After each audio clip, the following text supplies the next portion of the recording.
prostitution or commercial sex is often argued to be one of the oldest professions in the world. In Lagos, Nigeria, commercial sex workers have always been common sights at night on the busy streets, nooks and crannies of the city, especially at the weekend.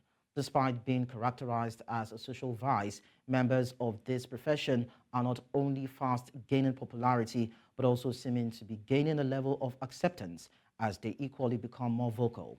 In this special feature, News Central special correspondent on investigative journalism, Marshall-Anthoni Ononye, gets to sit down with a sex worker who speaks on the pros and cons of being a call girl in the city of Lagos. Here is his report.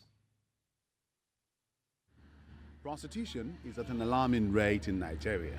It is seen as a deviant subculture in Nigeria and practiced by prostitutes in private homes, brothels, hotels, bars, and other X-rated social recreational centers as an adaptation to poverty, unemployment, and as a feasible way to make money.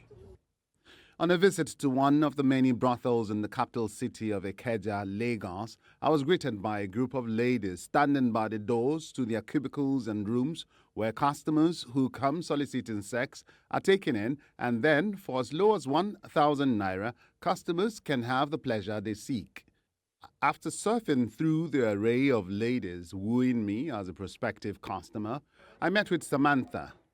Samantha was willing to come in front of the camera to throw some light on a few things about her kind of profession.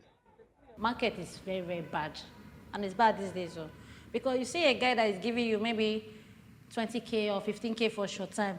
You go tell you, say, baby girl, now 8K demand, if you manage 10K. Now they give you, when they give you 30K, maybe 40K at night, you go tell you, say, now 20K again, now 15K again. You look and say, not be you give me 50K last week. You know that they call me this week, they tell me, say, you give me 50K, you give me 10K. God, this is not cost for your side. You go say, we don't know before now. They buy food, they go that place. I mean, they put, finish say, God, they don't put anything inside, but the things we are using to take care of ourselves with the hookup babes. In her view, prostitution, just like any other profession, has its high days and some very low days, depending on the economic realities. If it comes out to be low, maybe some days like 15, 20, some days you see 40, 60, 50, I like. Prostitution has been known to be associated with some social vices including sexual harassment, alcoholism, drug addiction, and unwanted pregnancy. Others include unsafe abortion, fighting, marital instability, and divorce. With this in mind, Samantha advises women on what to do to stop their husbands from seeking ladies like her for solace and sexual pleasures. Kill that thing they call jealousy. And be a good listener. Although your man is doing the wrong way or you will catch him, so just throw your face off like say, it not concern you. Don't speak at what people say outside and come home and start nagging. Because men hate nagging. She further harps on the need to always use protection to guard against the spread of sexually transmitted diseases such as syphilis, gonorrhea, HIV/AIDS, amongst others. Infection drugs. Infection injection self don't cost. Condom don't cost. So if you don't want to be attracted to yama and manemene, so use your Oluwa kiss or good circle to protect your kingdom for the future. In an online report published by Punch newspaper in 2016, it was reported that in the small city of Old Oja Road in the Amu-Odofin local government area of Lagos State, brothels had gone from about 50 in number to an alarming over 200 from just 2 years earlier. And this can be said to have been replicated in all the 20 local governments of the state.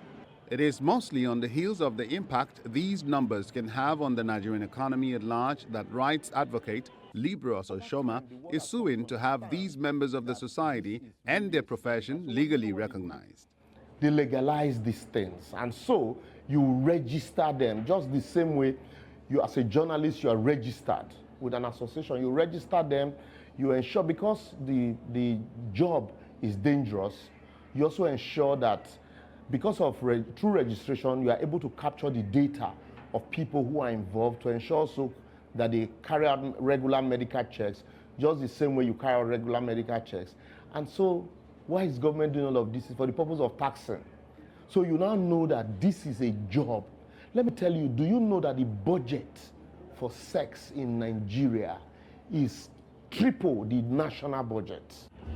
With ancient history dating back as 2400 BC, recording prostitution as an occupation, it just might be more proactive for countries to devise ways to better manage and regulate prostitution than continue to give practitioners and promoters a course to hide in the dark to carry out their unwholesome activities, thereby coloring it with various shades of vices and crimes.